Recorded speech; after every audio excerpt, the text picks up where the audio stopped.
Olá, pessoal, sejam muito bem-vindos ao canal Mediunidade Online. Estamos novamente conversando a respeito desse assunto tão importante que é a mediunidade. E ele é importante porque, mesmo que você não tenha consciência disso, você está em contato, em comunicação com seres espirituais. E você tendo esse conhecimento, obviamente para você é bem melhor, não é? E além disso, se você participa ou deseja participar, aquilo que nós conversamos neste canal, as informações que nós transmitimos, podem ajudar, né, bastante.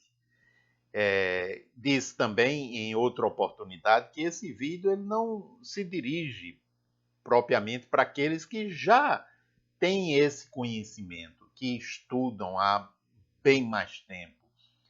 Nós nos dirigimos principalmente para aqueles que têm curiosidade, que gostariam de saber como é, ou que estão querendo iniciar uma atividade deste tipo, né? Então, essas orientações, elas podem ser muito importantes para você que se enquadra nesse perfil que acabei de comentar. Então, antes de mais nada, não se esqueça de se inscrever no canal e de clicar no sininho das notificações, porque isso é muito importante para que o canal ele seja divulgado e estas informações possam ser levadas a um número cada vez maior de pessoas. E também clique em gostei ou não gostei, dependendo do que você achou do vídeo. Tá? Então, vamos continuar, ok? No vídeo passado eu estava falando a respeito dos orientadores.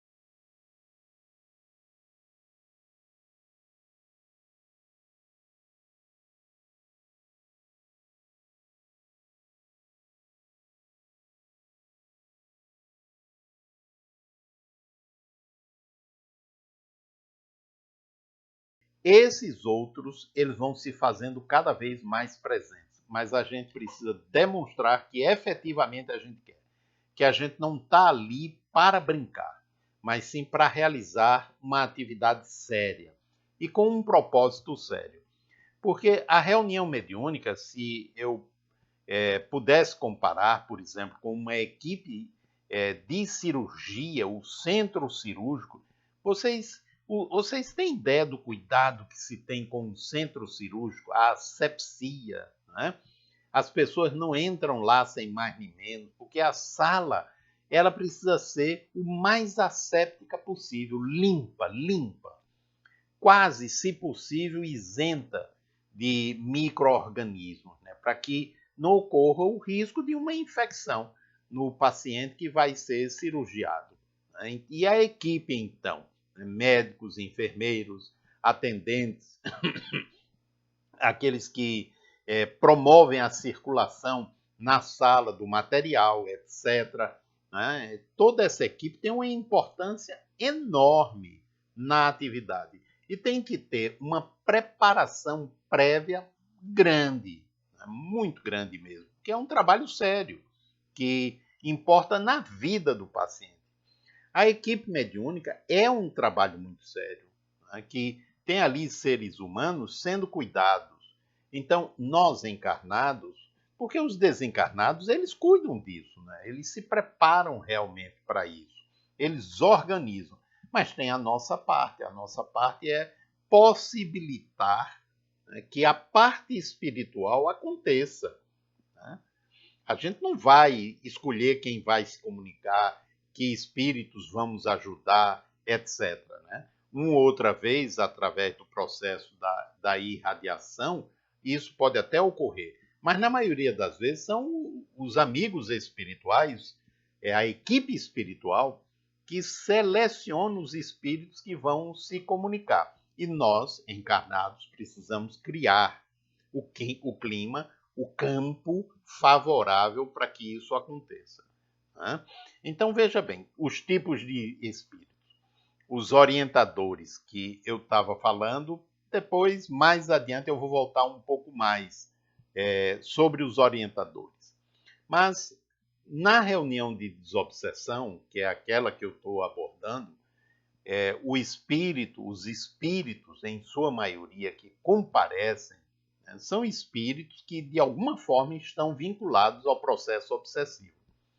Então, tem aqueles que são os utilizados, que são espíritos em estado de demenciação, espíritos com retardo mental.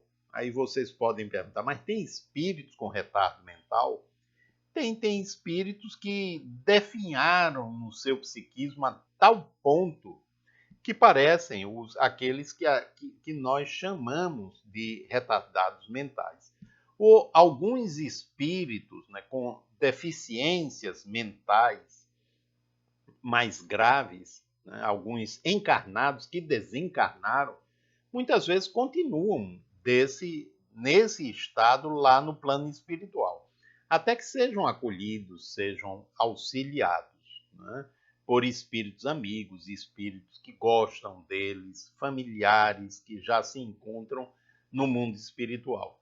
Então, os espíritos chamados obsessores utilizam também de espíritos desse jaez, com esse tipo de sofrimento, para a execução dos seus trabalhos, das suas operações junto aos encarnados que interessam a eles, nos processos que eles movem. Né?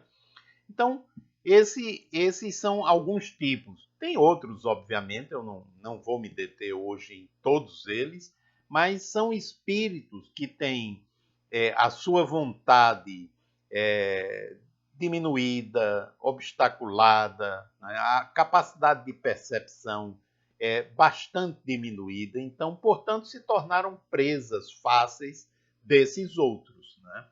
Então, são utilizados. Em outro vídeo eu vou comentar como é essa utilização. Temos as chamadas deformações, né? As zoantropias, espíritos que pela hipnose negativa perderam, né? Foram hipnotizados até perderem a forma humana e se caracterizarem por formas animais. Muitas vezes parecem ursos, parecem lobos e outras formas também. Deixaram de ser humanos? Não, apenas perderam a forma humana, temporariamente. Temporariamente. É bom lembrar que um espírito não retroage. Né? Não retroage. Ele não perde as conquistas que ele já fez. Ele pode temporariamente não ter acesso a essas conquistas. Como nós que estamos encarnados, a gente não lembra de todo o acervo espiritual, não temos acesso a toda a nossa memória espiritual, as potencialidades que nós já desenvolvemos, porque estamos aqui limitados pelo corpo físico com um determinado propósito de aprendizado. Então, lá no plano espiritual, outros fatores fazem isso também. Né? E aí o indivíduo ele fica limitado nas suas percepções e também naquilo que ele pode fazer. Né? E muitas vezes, com a ação de espíritos psicopatas mesmo, né, que se encontram lá, não se encontram somente aqui, com o uso da hipnose, tem a forma física transformada, deformada, parecendo verdadeiros animais. Então, esses espíritos comparecem também na atividade mediúnica. Lembro de vários episódios, né? A gente estava auxiliando alguém, né? Alguma pessoa que pediu, estava passando por muito sofrimento, pessoas ou por doença, na maioria das vezes emocionais, processos muito dolorosos que a gente começou a irradiar. E aí grupos desses espíritos com essas deformações começaram a comparecer na atividade mediúnica e foram sendo auxiliados, né? E auxiliados dentro do possível, a retomar a forma física. Mas eles podem retomar a forma física, mas ficam emocionalmente muito abalados. E aí eles são levados, eles são conduzidos. Mas nós temos aqueles que se apresentam como sendo dirigente de uma determinada organização ou de alguma cidade das regiões de sofrimento do mundo espiritual. Eu quero aqui frisar, né, embora eu já tenha dito isso, que o tal do inferno não existe. Mas existem regiões de sofrimento. Não porque exatamente Deus as tenha criado. Não, vou criar isso aqui. Não. A nossa condição interior, a nossa condição mental, de encarnados e desencarnados, cria, né, essas regiões. E aqueles que sintonizam com as regiões de sofrimento, que foram denominadas de umbral exatamente porque são passagem, né? É uma região de passagem, ela, portanto, é transitória, né? Depois o indivíduo sai dela e vai para uma região melhor, uma região de mais beleza, ou de beleza realmente, porque essas regiões de sofrimento, elas não têm beleza, né? Pelo contrário, elas são horrorosas muitas vezes, né?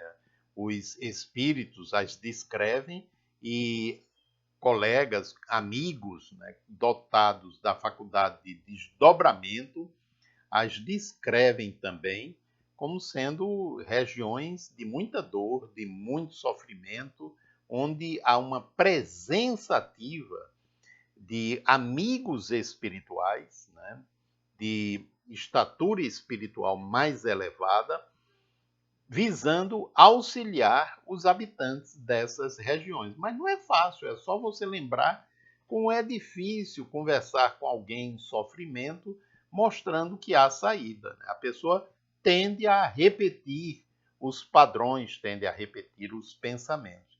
Então, essas localidades têm espíritos que as dirigem. Né? E são espíritos, né, espíritos de profundo egoísmo, são espíritos que têm intenção de dominação, e para que dominem, tem que manter aqueles ali na ignorância, obviamente. Né? Tem que manter aqueles ali no estado de sofrimento em que eles se encontram. Esses espíritos comparecem raramente. Eles vêm quando uma operação desencadeada pelo grupo que ele coordena está fracassando, né, pela ajuda que o mundo espiritual superior está dando, né, tanto para os que participam como para aquele que está sofrendo. Porque muita gente pensa que se trabalha contra os obsessores. Mas não é isso, não. Se trabalha no sentido de ajudar os chamados obsessores. Não gosto muito desse termo, né? Mas tudo bem, a maioria conhece como esse termo, com essa denominação. Vamos, por enquanto, continuar nela. Então, tanto é no sentido de ajudá-los, como de ajudar aquele que está sofrendo a ação. Porque, no final das contas, todos dois são seres espirituais em sofrimento. Um de um jeito que nem sequer percebe, e o outro, né, percebe e está querendo sair daquele sofrimento. Então, ambos são ajudados. Né? Então, não é comum um espírito dirigente de alguma organização dessa, de alguma colônia, né, das regiões de sofrimento, comparecer. Né? Já tivemos a oportunidade, em vários casos, de um companheiro desse comparecer. Não é? E alguns deles terem sido ajudados, né? O ajudado não é que de repente eles mudam a maneira de pensar, é porque alguma coisa acontece que causa um impacto. Depois eu vou entrar em mais detalhes, mas não neste vídeo. Alguma coisa acontece que causa um impacto emocional. E com esse impacto emocional, eles podem ser recolhidos e levados a uma instituição hospitalar em uma região de transição entre o umbral e a espiritualidade já de um nível bem melhor, né? Para continuarem recebendo a ajuda que necessitam para que transitem daquele estado, né, de beligerância, aquele estado de sofrimento mesmo, para um outro bem melhor. Não é? Então, no próximo, ainda vamos continuar sobre tipos de espíritos, ok? Um grande abraço e até lá!